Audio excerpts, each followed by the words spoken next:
પહેલા તો આપણે કોઈને શ્રદ્ધાંજલિ આપવા માટે એકઠા થયા હોય અને આમ અંદરો અંદર વાતો કરો તો એનું આપણે અપમાન કરી રહ્યા એ આપણે ખબર હોવી જોઈએ કે ખરેખર જો શ્રદ્ધાંજલિ આપવા માટે પણ જો આપણે ઘરની વાતો અહીં કરવી હોય ને તો હું તો એમ માનું કે શ્રદ્ધાંજલિ આપવા માટે ન આવો તો પણ વાંધો નહીં, કેમ કે આટલા લોકો દૂર દૂરથી એટલા મહેમાન આવ્યા હોય, તમને બૌદ્ધ અને તથાગતની વાત કરતા હોય, તમને જગાડવાની કોશિશ કરતા હોય ને તમે વાત ન સાંભળો અને તમારી અંદર અંદર વાતો કરો તો કોઈ મતલબ નથી રહેતો. તો આ તકે આપણે જે પાલાભાઈને બૌદ્ધ વિધિ બૌદ્ધ પુણ્ય નુમોદન વિધિ આપણે એકઠા થયા છે તો તથાગત એની ચેતનાને શાંતિ આપે એવી અમારા ભીખા બાબા પરિવાર તરફથી શ્રદ્ધાંજલિ પાઠવીએ છીએ. અને વધારે સમય વહી ગયો એટલે વાત તો નથી કરવી, પણ એક સામાન્ય વાત એટલા માટે કરવી કે અહીંથી કંઈક વાતો થાય તો તમે ઘરમાં જઈને એને અનુસરો. ખાલી અહીં વાત થઈને પછી ઘરે જઈને અહીં કપડાં ખખેરીને વયા જાઓ એના તો કોઈ મતલબ નથી. બધાનો સમય બગડે, બધાનો ટાઈમ બગડે, બધાના પૈસા બગડે. તો કમસે કમ અહીંથી એક વાત થાય તો વાત કરવાની. તો મારે જ્યારે ભાઈએ વાત કરીને વિનોદભાઈએ બિરસા મુંડાની, તો આપણા જે મહાનાયકો એના વિશે થોડું જાણવું જોઈએ. આપણે માત્ર ડૉક્ટર બાબા સાહેબને વધુ જાણીએ પણ સાથે સાથે એના અગાઉ પણ આપણે ઉમેટની ઘણા લોકોએ પોતાનું બલિદાન આપી દીધું. તો એવા એક વ્યક્તિની કાલે પુણ્યતિથિ હતી અને એનું નામ હતું બિરસા મુંડા. તમે કલ્પના તો કરો, ખાલી 25 વર્ષ એનું જીવન હતું. કાલે 15મી નવેમ્બર 1875 એનો જન્મ હતો અને 9 જૂનના રોજ 1900 એનું મૃત્યુ હતું. તો ખાલી 25 વર્ષમાં આખા દેશને, આખી દુનિયાને નવો રાહ બતાવીને એ માણસ વયો ગયો. તો એવા માણસને ખરેખર યાદ કરી અને કમસે કમ એને શ્રદ્ધાંજલિ આપવી જોઈએ. એની વધારે વાત તો નહીં કરે, વધુ સમય થઈ ગયો, પણ એક મને પ્રસંગ યાદ આવ્યો કે હજુ પણ હું રસ્તામાંથી સાહેબ નીકળ્યો હતો ને એક નાળિયેરની ચૂંદડી પડી હતી. તો ઓલો ટ્રક વાળો એ નાળિયેરની ચૂંદડી ભીસાઈ ન જાય એના માટે આમ ફેરવીને લઈ આવ્યો. મેં કીધું આ શું થઈ ગયું છે? ઓલો નાળિયેરની ચૂંદડી પડી, જો આખો ટ્રક આખો લઈ ગયો હોય તો મેં કઈ તથ્ય હશે. પછી મેં બીજાને પૂછ્યું, મેં તો આ શું થયું? ત્યાં કે કાંટો હતો? તો કે નહીં કાંટો નહીં, કે ત્યાં ઓલું નાળિયેર નાખ્યું હતું. શેનું? કે ઉતારાનું. મેં તો હું ઉતારો એટલે કઈ ઉતારો ચડાવનું કઈ હોય? તો કે નહીં.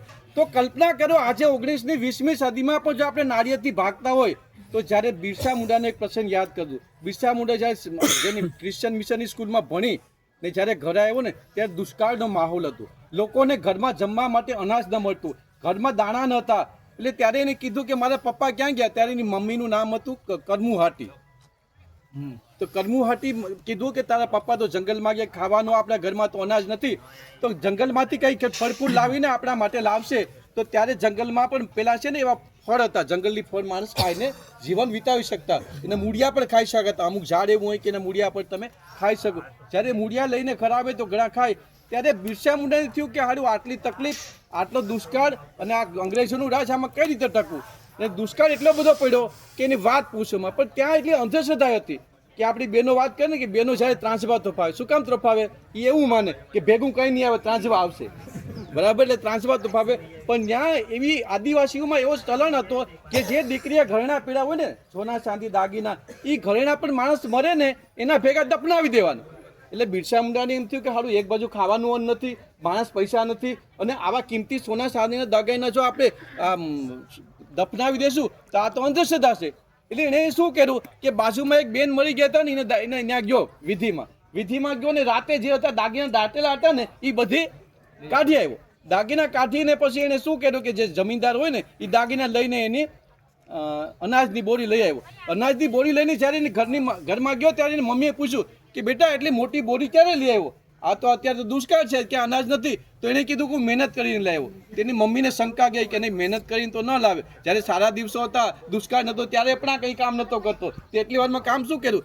એવી વાત હાલતી હતી ને, તો જેને બોલી ગુણ જે દાગીના વેચાતા ને એ સાવકાર રહ્યો કે આ તો ખોટો છે. તો કે હમણાં જે ઓલા બેન મરી ગયા ને એને શમશાનમાંથી દાગીના ચોરી ને મારી પાસે આપ્યા ને મેં એની ગુણી લઈ ગયો. તો કે હું વાત કરે. એટલે ત્યાંથી પછી એને કીધું કે તું ગમે એવું મારો દીકરો ભલે હોય પણ તો અહીંથી મારા ઘરમાંથી નીકળી જા. એટલે પછી ત્યાંથી બિરસા મુંડા છે ને જંગલમાં જાય. જંગલમાં જાય ને ત્યારે એને થાય કે મારે શું કરવું? એટલે ત્યારે એને થયું કે એને સાધના કરી, તપસ્યા કરી, મેડિટેશન કર્યું. એટલે આપણે પણ કમસે કમ જ્યારે કોઈ પણ પરિસ્થિતિ આપણા કંટ્રોલમાં ન હોય ને ત્યારે ધ્યાન કરવું. ને એટલા માટે જ આપણા સાધુ સંતો અને વિપસ્સીના સેન્ટર છે, ખબર ને? તો કમસે કમ અહીં બેઠો દરેક માણસ એકાદ વાર વિપસ્સના કરી લે. કે કોઈ પણ સફળ પુરુષની પાસે જોજો ને, જ્યારે માણસની પાસે કોઈ પણ રસ્તો નથી હોતો ને ત્યારે એ ધ્યાનમાં જાય. કે ધ્યાન એક જ એવી વસ્તુ છે કે તમને નવો રસ્તો બતાવે. તો આજે એક મારે વાત કરવી છે કે તમે કોઈ પણ જ્યારે પરિસ્થિતિ તો કમસે કમ આમાંથી ઘણા બેન જ્યોતિબેન અને ઘણા બધા વિપશ્યના કરેલી છે, તો કમસે કમ એના સંપર્કમાં રહી ને કમસે કમ એક જ વાર વિપશ્યના કરી લો. એકવાર વિપશ્યના કરશો તો તમારા જીવનનું સ્તર છે ને આખું સ્ટેબલ થઈ જશે. તો વધારે વાત નહીં કરું, પણ એક વાત તો જરૂર કહી કે બહેનોએ આમાં શીખવાનું કે ભાઈઓ તો છે ને ઘણી વખત બહુ ધ્યાન નહીં આપે, પણ જો ખરેખર બહેનોને, એટલે તો આપણા મોદી સાહેબે બહેનોને પહેલાં લીધા કે કંઈ પણ કામ હોય તો બહેનોને કામે લગાડે. એને ખબર છે કે મારું બધું પ્રચાર બચાર કોણ કરશે વધારે? બહેનો.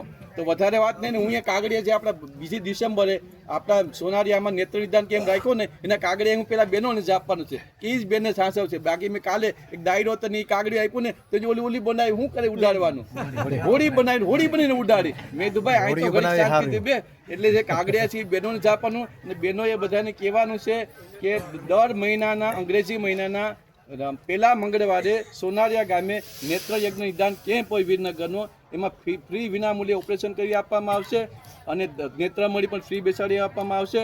વધારે વાત નહીં કરું, તમે મને સાંભળો એ બદલ બધાને જય ભીમ, નમો બુદ્ધાય અને જય જોહર. ખૂબ સારું.